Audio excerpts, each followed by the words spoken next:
something that motivates us. It's all about contributing to our well-being, to our wellness in life. And my opinion is that if we live a life with purpose, we're already halfway there. Well, hello everyone, and welcome to Wednesdays with Wallis.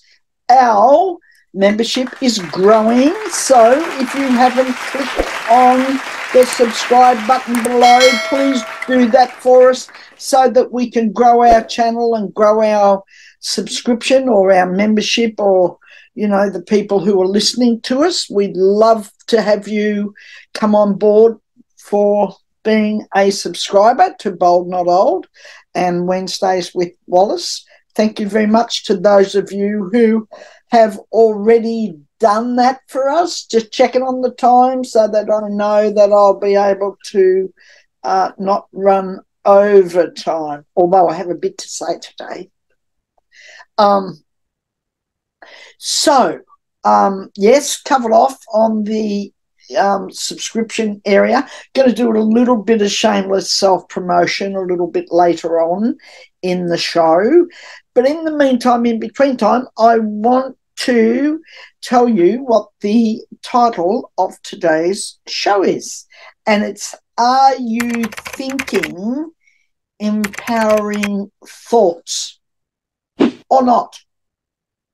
So we're going to talk about that because it's most important to you manifesting the life that you want for yourself, the life of your dreams, the sorts of things that you want in your life, the sorts of things you might like to do with your life. And all of those things are about having empowering thoughts. Why? Because remember last week and the previous weeks, we talked about things like your thinking, your thoughts go to feelings, and then you translate those feelings into action, okay? And you then act on your feelings. That's understandable, isn't it? Because, when you're driving along in a motor car and you get really peed off with the person next to you or in front of you or whatever, some of us, not me, I don't particularly do this, but I was out in my car a couple of days ago, and I don't know what was wrong with him. I don't know what was up his nose. Maybe I was on my side of the road and he wanted that part of the road, or maybe I wasn't going fast enough for him. I don't know what was up his nose, but there was a fellow in a van, and boy, oh boy, he roared up beside me when he got an opportunity, and he blew the hell out of me. I was going to say another word then. And he abused me, and he just, I thought he was going to have a heart attack in his own van. And then he roared off down the road in front of me, and then he pushed over in front of someone else, and then he pulled over in front of them, and then he pulled back in front of someone else. And I thought, oh, hoodly dooly. I don't know what is the matter with you, mate, but whatever it is, I'm not joining in and I'm not going near you. So I just let him go, and later on in the journey along the road, I actually passed him. But I didn't look at him, and I didn't stare him down, and I didn't carry on with all that sort of stuff. I just thought, whatever it is, whatever was up his nose. Point I'm making is that he was thinking stuff that translated to feelings, in his particular case, anger, being upset, translating the thoughts, and then of course the action resulting from that was abuse and driving his car recklessly, or his van recklessly, and being silly. And he could have easily had an accident. He was pulling in front of people. He was doing silly things. And I kept out of his way, because that's the way I handle those sort of situations. I just pull back, keep out of their way, and let them, run their racket, run their stuff. It's not difficult to understand this whole thing about taking our thoughts, translating it into feelings, and the feelings then become our action. So I want to talk about this whole area of empowering thoughts. What are empowering thoughts?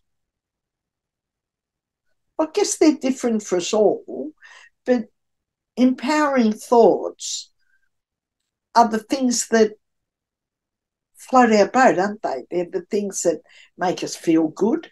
They're the sort of thoughts that have us feeling like really, wow, feeling maybe a bit, feeling a bit on the go, feeling a bit up and at it, feeling no matter what when you've got other things going on or other stuff going on. And what I want you to do, and I think I might have mentioned this last week in the video, but let's do the exercise again. I want you to think about what's going on around you at the moment and pick out something.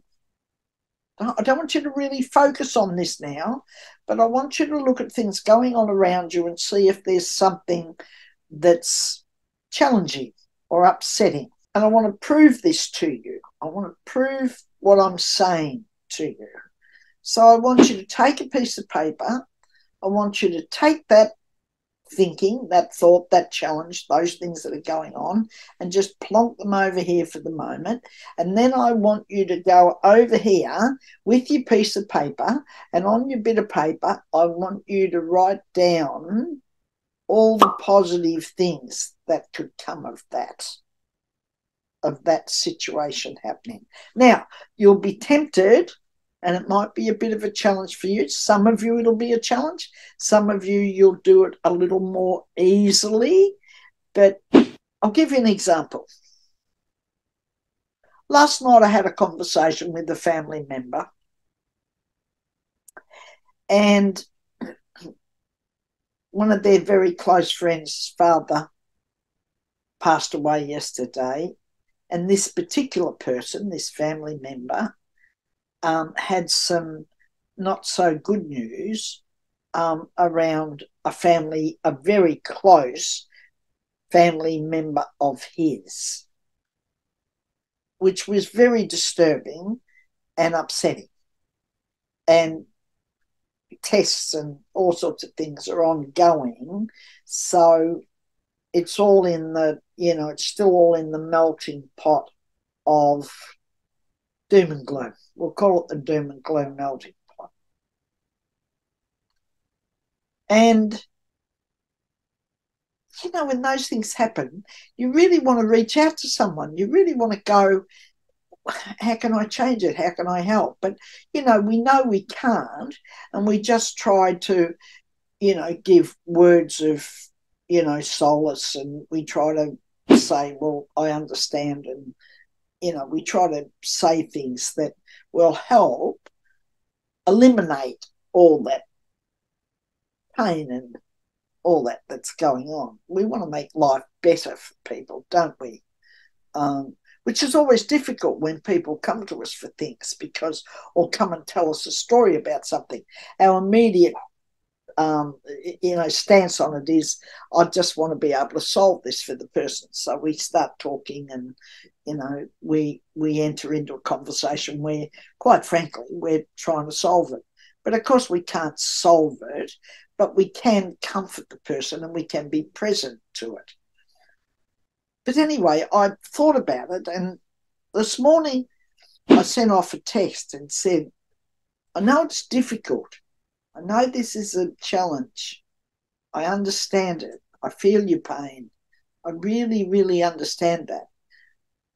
But what I'd like you to do is look at the situation and go, what are the opportunities arising from it? Now, let's stretch this out a bit and say that somebody's not well, somebody lives a long way away. Maybe you might look at your life and go, Well, it might be a change. It might be time for a change for yourself. It might be time for you to, you know, move closer. Or it might be time for you to go, well, would you come here? Or would, you know, or how could you maybe go for, see what the outcomes of things are, and then go, well, I could move there. But you write on a bit of paper the possibilities. I could move from where I am. I could go and live there to be closer for a while. I could, you know, I could communicate more often. I could set up a, you know, a time every week to make sure that I was, you know, talking to them and not just leaving it for a length of time. Because I know at times when I've said to the person, have you heard from? And gone on, I haven't spoken to, you know, I haven't spoken to them for a couple of weeks. Well, perhaps that's, throw that out the window. Perhaps now it's the time, you know, to talk to them on a weekly basis. Perhaps, you know, perhaps it's, you could bring them for a holiday more often, or like, think outside the box. Thoughts are empowering. And when we get into thinking, like I've been doing recently, this particular exercise I'm talking to you about, I've been doing it myself in relation to maybe getting a bigger house, or moving, or doing whatever, or living in a different area, or choosing something different. And it's been an exciting time, I have to tell you. Why is it exciting? Because when I got into not focusing on the things over here that I didn't want, and I got into thinking about the possibilities and the things I might want. Do I want them? Well, I'm trying them on. And I'm asking you to do that. I'm asking you not to focus on the things you don't want, because we all do that. Our first port of call is to focus on the things we don't want.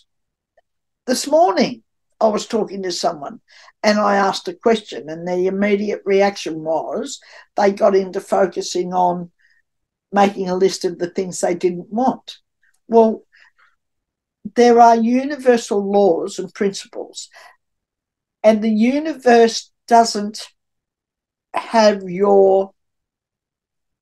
think the way you think, and doesn't rationalize things in the way you do.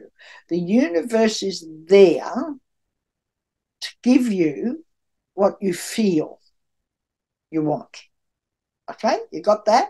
The universe is there to give you what you feel you want. So if all your feelings are around the things you don't want, oops, what do you think's going to happen? The universe is going to go out and go, oh, okay, got it. Done it. I'm not deaf.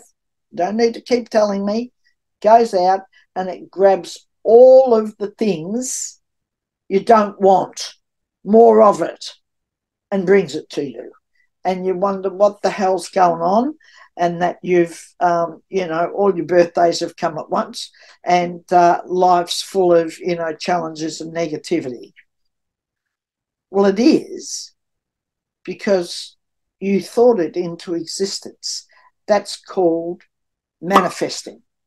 That's called manifesting what you want. What I want you to do is I want you to create empowering thoughts. And empowering thoughts aren't those ones where the focus is on what you don't want. And I'm probably sounding a little serious this week. Sometimes, you know, I get into being a bit more flippant and everything, and that may happen over the next few minutes. But for now, I want you to listen up to this. I want you to hone in on this, because it's bloody important. How important? Vitally important to you and your life, if you're serious about wanting change, if you're serious about having a vision and you want to have an inspired vision and you want to have an outcome from that, you want that to come true, you want that to happen for yourself, well, I can promise you, I promise, it's not going to. If over here, this is what you're telling yourself ad hoc, but your focus over here is on all the things you don't want.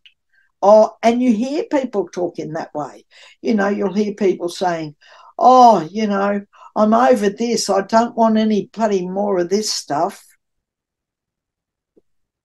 Guess what? You'll get more. You'll get more. Why? Because you asked for it. You don't think you did, do you? You think, no, I didn't ask for that. I might have said it, but that's not what I meant. Say what you mean. Say what you mean. There was a wonderful lady years ago who wrote a book, Catherine Ponder, and she wrote a book about your word being your wand. I think it was Catherine Ponder. It might have been one of the other older women of the time. Florence Scovel Shinn, perhaps, in a little book called The Game of Life and How to Play It. And marvellous, marvellous book. It's probably out of print now, but if you could get that and read it, it's wonderful. It's called The Game of Life and How to Play It, and it's written by a lady called Florence Scovel Shinn. And amazing, amazing, amazing lady. And you know, there were a lot of these women of the time, we're talking a lot of years back, who understood manifesting, understood how to manifest. You know, Catherine Ponder used to talk about manifesting. She would decide she wouldn't have the money. She didn't have the money. And she'd decide she was going to go on a holiday. So she'd pick out where she was going to go on a holiday. She'd get in those days, she'd go and get to the travel agent and get a brochure of it. And she'd pick out where she was going to stay, what she was going to do. She'd have it all visualised. And then she'd pack her bag. She'd pack her case all ready and wait for the universe to provide her the wherewithal. Did it happen?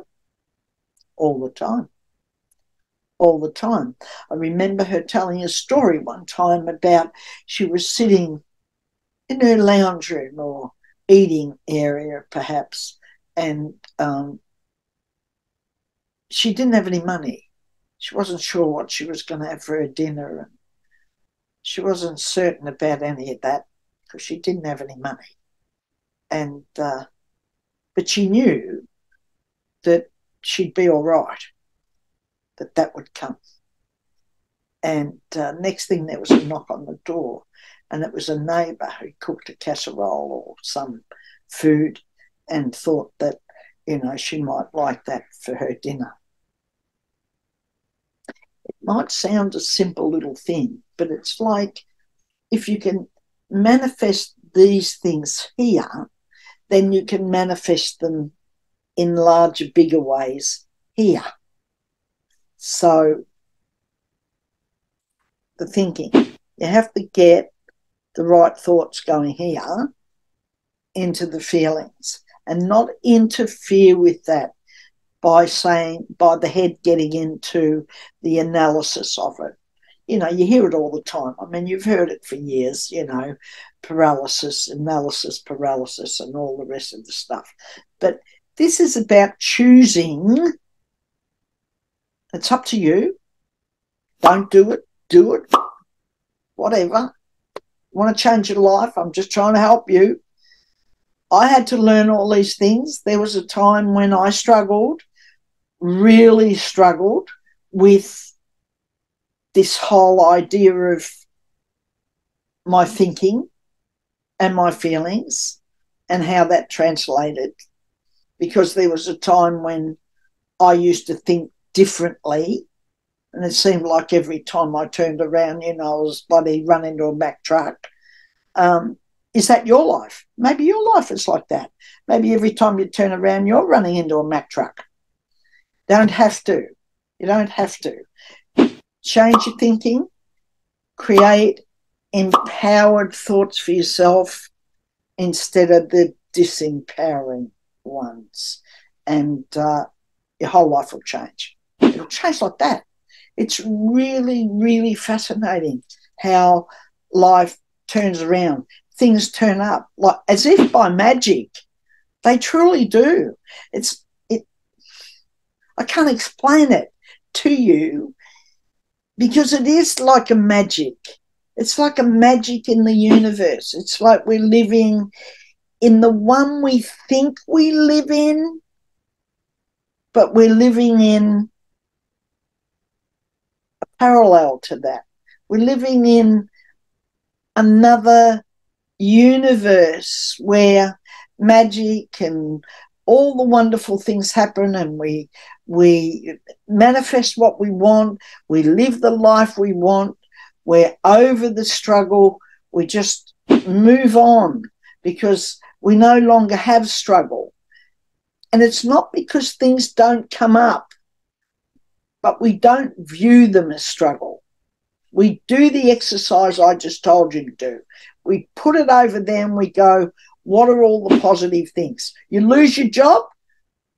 What are the positive things about what could happen now?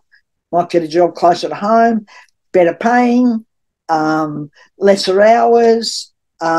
If you like travelling, it might be a job that involves travelling. Write down all the things that are the positives in relation to what has just happened. Will you do that? I want you to do that because it's a very, very important exercise. The other thing that drives us, and I want to just briefly touch on this before I go today, the other thing that drives us is fear and doubt. And most people are operating from fear and doubt. Fear of the unknown, fear of stepping out, doubting themselves. I haven't done this before. Why could I do it now? I'm too old, I'm too young, I'm too fat, I'm too skinny. You've heard the drill, you've heard all the things. And maybe I'm saying it a little differently and it might sink in. But if you want to change your life, you've got to learn. Feel the fear and do it anyway. You've got to learn to put aside, to be able to take fear and doubt and sit it over here. A little exercise for that is to be really conscious of your thoughts, really aware of your thoughts, really spot on with listening to what you're thinking and what's being said. So when those sorts of thoughts come along, you go, thank you for that. We'll chat about that on Friday. Step aside now. Now, you might be having right now a little chuckle about that and go, well, that's an odd thing to do. It isn't, because it simply says, I'm in control. I'll feel what I want to feel and I don't want to feel that right now. So show up. I'm not trying to stuff it. Show up, but not today. We'll talk about it later. I'll come back to you on Friday and I'll revisit the fear and the doubt around that thought. And when you come back to it, it'll be totally different. It'll be a whole new ball game. But the important thing is that you're present to the thought. You're present to the thinking. I want you to be present to your thinking. It's not an ad hoc thing. It's not just because all this is going on constantly and it's shaping your life. And if you're not living if you're not living your dream, and you're not living your goals, and if you're not living the bigger you, if you're not living the you that's possible, the life that's possible for you, don't make excuses over it. Do some of these things I'm talking about, and I promise you, life will change for you. Next week, we're going to talk some more about all this, because there's so much going on. There's so much to be had.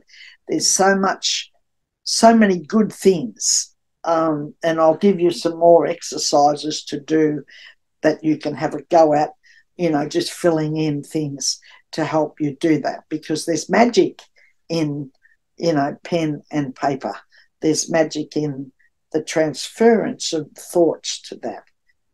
That's a little bit deeper subject. We won't talk about it today, but I'm keen to teach you what I know about manifesting and how I've changed my own life and manifested, a life that I live now, which is pretty damn good.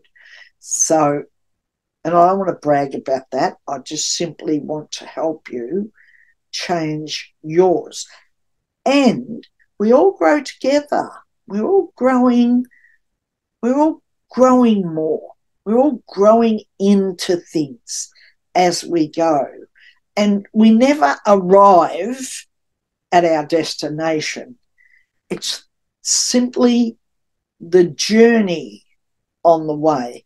But, on the way to the million or the millions, you sure as hell can have a whole lot of fun. So do that. Be in that space, will you? Now, I'm hoping next week, I was hoping to have it this week, I could tell you about it, but I can't tell you too much about it other than it will be hopefully next week up on Amazon Kindle.